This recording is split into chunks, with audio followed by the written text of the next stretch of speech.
Fellow citizen, please lend me your ears and concentration for just 4 minutes. Now, for several years now, I've had the privilege and blessing of traveling, working with professionals and educating students across the world. UK, China, Singapore, Malaysia, South Africa, Greece, and counting.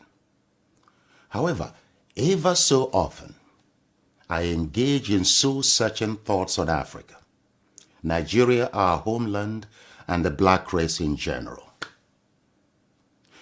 You see, I can't seem to work out why, despite abundant human and natural resources and exemplary achievements of Nigerian professionals abroad, our nation remains backward in all indices of human progress.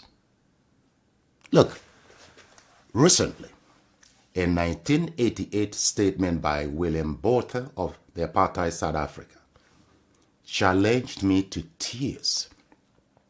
Now, he said, black people cannot rule themselves because they don't have the brain and mental capacity to govern a society.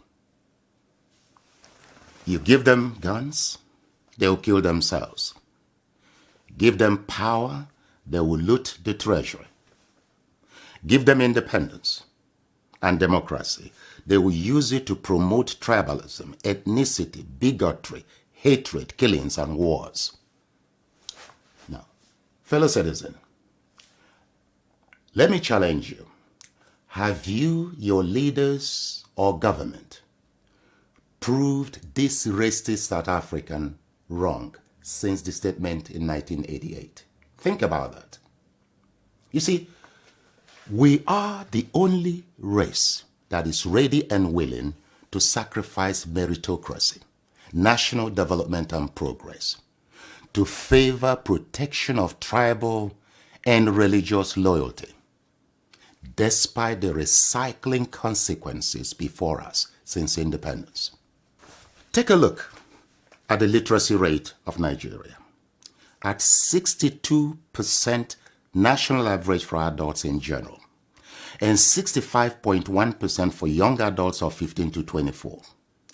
One expects informed national decisions with positive national impacts on, for example, the quality of the elected national leaders.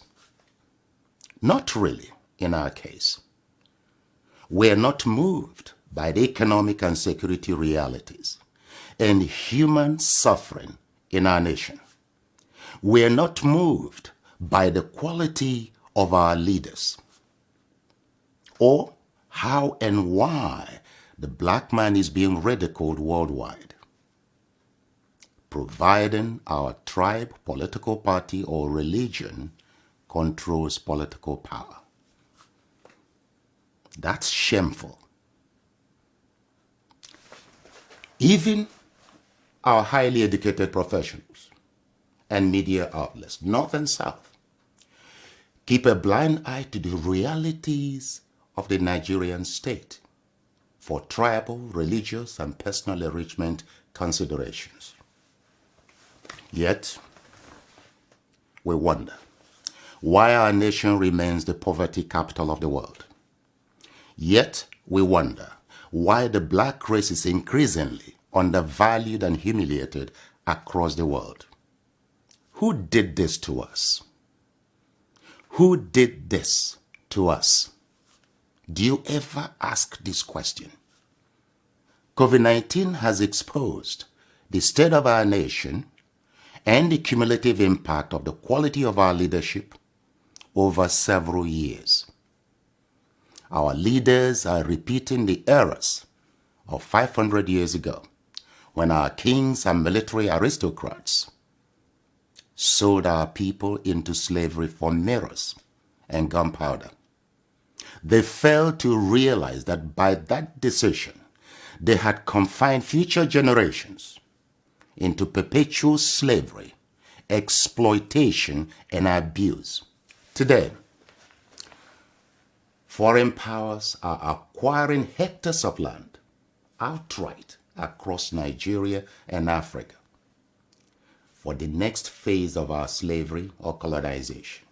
Once more, our leaders are mortgaging the future, freedom, existence, survival, and progress of generations for short-term, worthless, stage-managed red carpet receptions, handshakes, cheap collateral loans, travel visas, and personal gains. These colonizing countries are not to blame for taking decisions in their own national interest. The question is, are our leaders making decisions in our own national interest? I put this to you as a matter of urgency. We must